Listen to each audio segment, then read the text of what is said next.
Zdravím. V tomto videu budeme pokračovať v prednáške z workshopu, ktorý sme spolu mali. A vlastne najprv si pospomíname a vysvetlíme, čo sme tam robili a potom si povieme, čo by sme vlastne chceli ešte dorobiť alebo dokončiť. Čiže máme tu nejaké dopravníky, nejaký sorter, môžeme si spomenúť, že ako vlastne funguje, čiže ak si to zapneme. Dobre, nechceme zapnúť aj simuláciu hneď, čiže sa odpojíme a zapneme si to na prázdno. Čiže ako vlastne tento sorter funguje, keď ho chceme poslať doľava, tak zapneme ľavú stranu, ak chceme rovno, tak môžeme buď obe zapnúť aj ľavú aj pravú, alebo vypnúť obe a potom teda doprava je zapnutá pravá strana. A samozrejme on ešte samotný musí byť zapnutý, čiže vtedy sa dvihne a točí. Inakšie tie otočenia sú iba otočenia, ale nehýbe sa. No, čiže čo sme vlastne spravili na tej prednáške, čo sme mali, teraz si reálne môžeme aj ukázať. Čiže pripojíme sa, aby sme si spomenuli. A vlastne si to môžeme najprv ukázať v kóde. Čiže tu máme iba tie dopravníky, to pre nás už nie je až také zaujímavé, to sme si vysvetlili.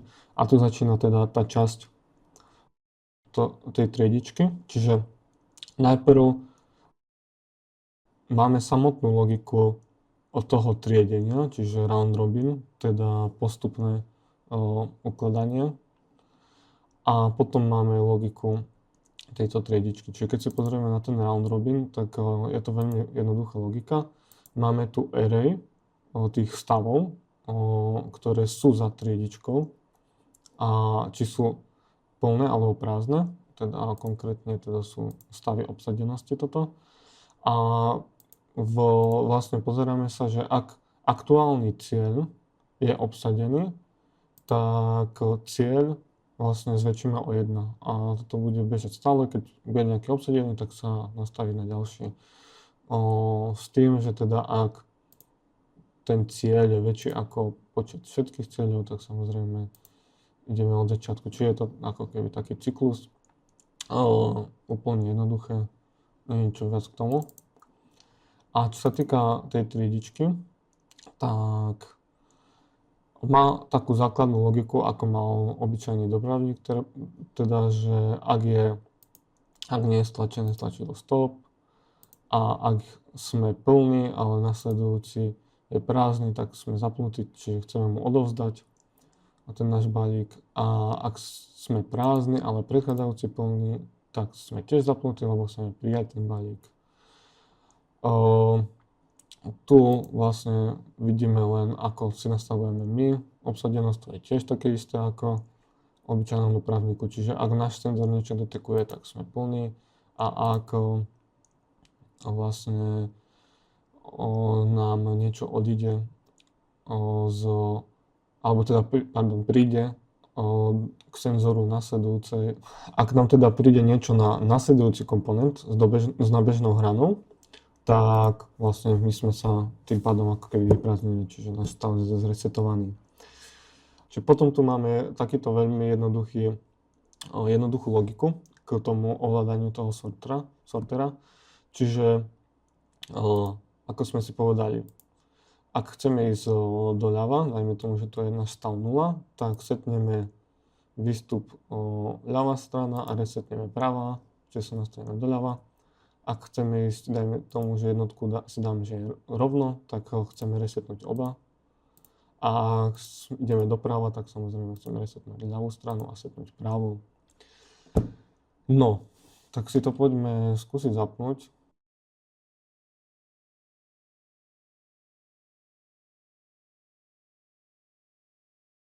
Čiže takto postupne sa budú tieto škatule vlastne triediť medzi tie výstupy. Môžeme to veľmi pekne vidieť aj na watch table.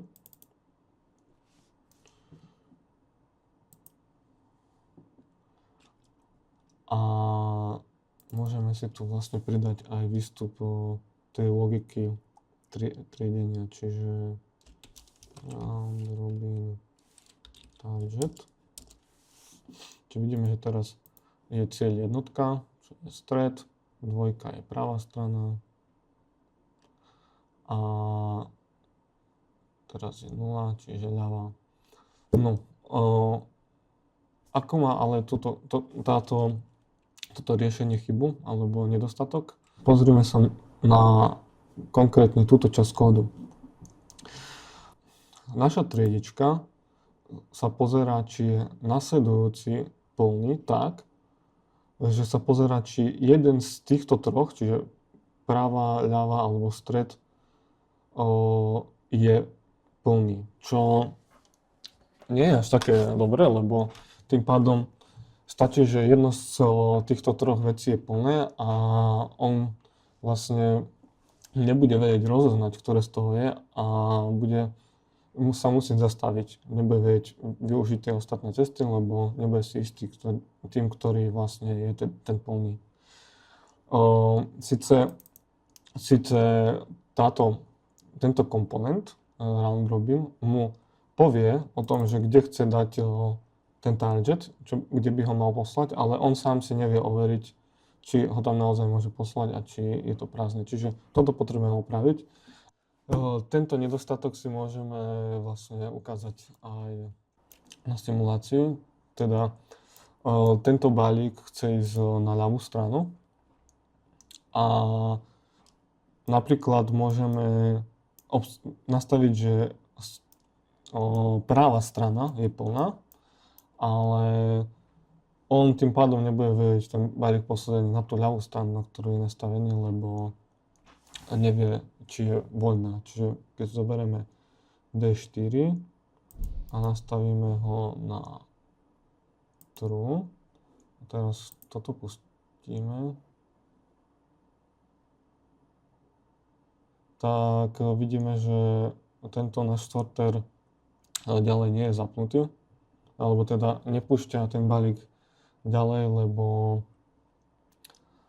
vlastne, ako sme si povedali, nevie rozlišiť tieto tri stavy. Čiže toto poďme opraviť, alebo teda zmeniť. Takže, čo potrebujeme spraviť? Ešte si vlastne môžeme pozrieť, že alebo teda vysvetliť, prečo máme rozdelené tieto logiky do dvoch rozdielnych blokov, teda ten sorter a logiku triedenia. Keď si predstavíme napríklad, že by sme teraz mali ten istý sorter, ale zrazu by sme nechceli, aby sa vlastne tie balíky rovnomerne boli rozložené do výstupov, ale chceli napríklad náhodné rozloženie.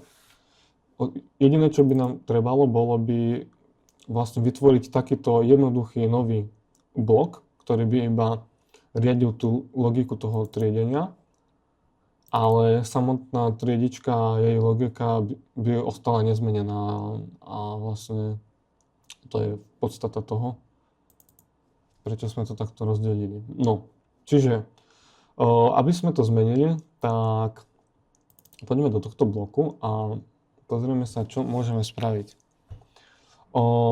Takže potrebujeme všetky tie tri rozdielne vstupy odtiaľto dostať do tohto bloku, ale nie ako jeden vstup, ale ako naspäť 3. Čiže mohli by sme to zrobiť tu teraz jeden vstup, druhý, tretí, ale vlastne tieto isté vstupy už máme nahraté v tejto premennej targets, čiže môžeme rovno použiť aj to. Čiže teraz vstup nebude bool, ale array boolov. Máme 3 výstupy, čiže 0 až 2. Budeme ale potrebovať 3 vlastne pomocné premenné na bežné hrany. Čiže môžeme si toto pomenovať left,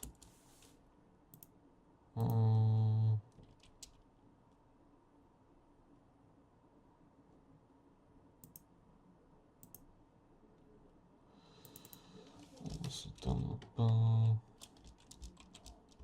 full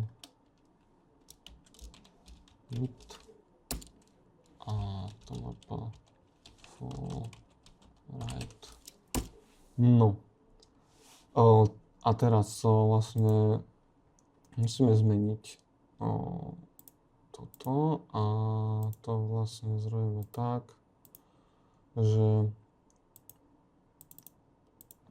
tu musíme dať konkrétny index. 0 sme povedali, alebo vtedy sme si priradili 0 ako ľavú, čiže toto môže ostať. Teraz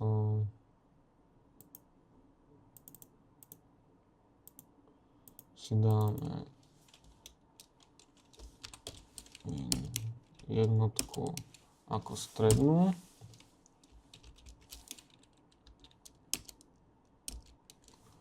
A nakoniec dvojku ako pravú stranu.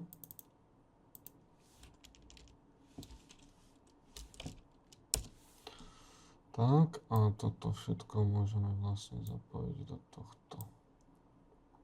Čiže nech príde balík na akúkoľvek z týchto troch, tak vlastne tým pádom my sme ako keby prázdni.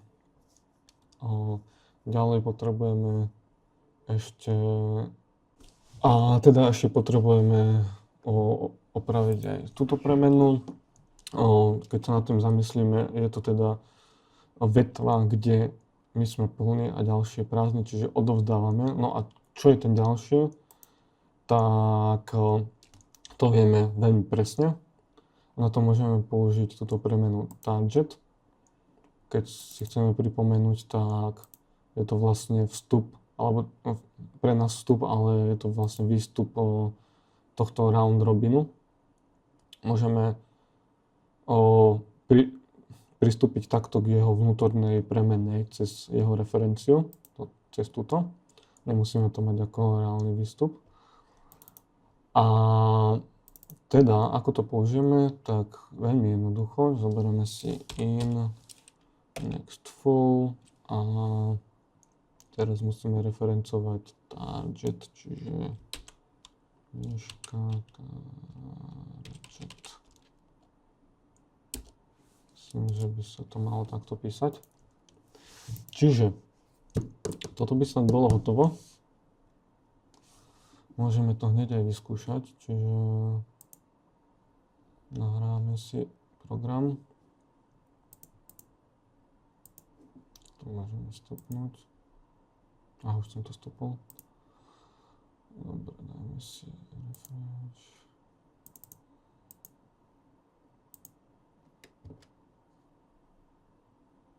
Máme tu nejaký error. Nejaké vstupy. Jasné. Čiže zabudli sme vymeniť tento vstup. Čiže teraz toto už nepotrebujeme. A na vstupe next full teraz bude vlastne tento target.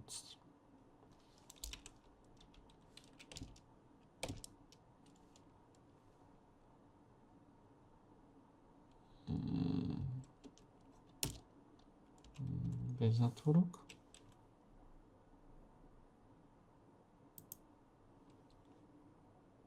To už nejde cez toto, pardon, to musíme dať takto. Targets. Čo tu ešte nemáme, dobre. Input, array,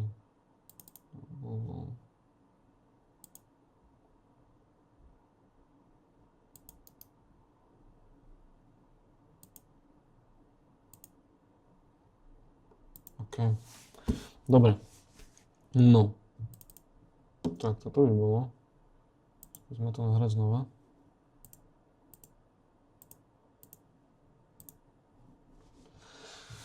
Takže poďme to hneď aj otestovať. Si dám do online a poďme si zapnúť Merge table. Čiže ideme do ľavej strany, teraz ideme rovno.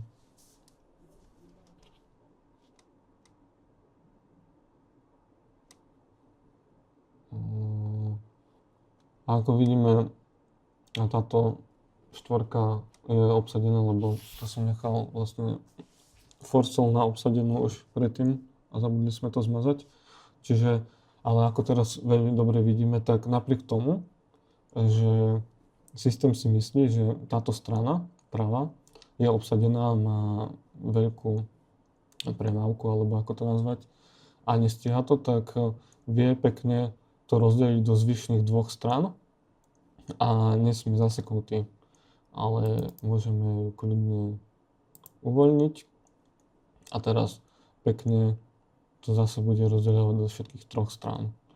A teda vyriešili sme ten hlavný problém a aj teda cieľ nášho dnešného videa. Ešte si môžeme vyskúšať napríklad aj zastaviť až dve nasledujúce, čiže vždy je teraz voľná už iba trojka, čo je, nie trojka, toto je plná, toto je plná,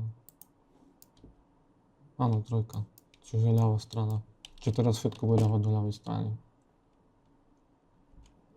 Tieto dve sú stále zapnuté, lebo si myslia, že sú plné, takže sa chcú z toho zbaviť. A môžeme si vlastne vyskúšať, čo sa stane, ak zapneme všetky tri.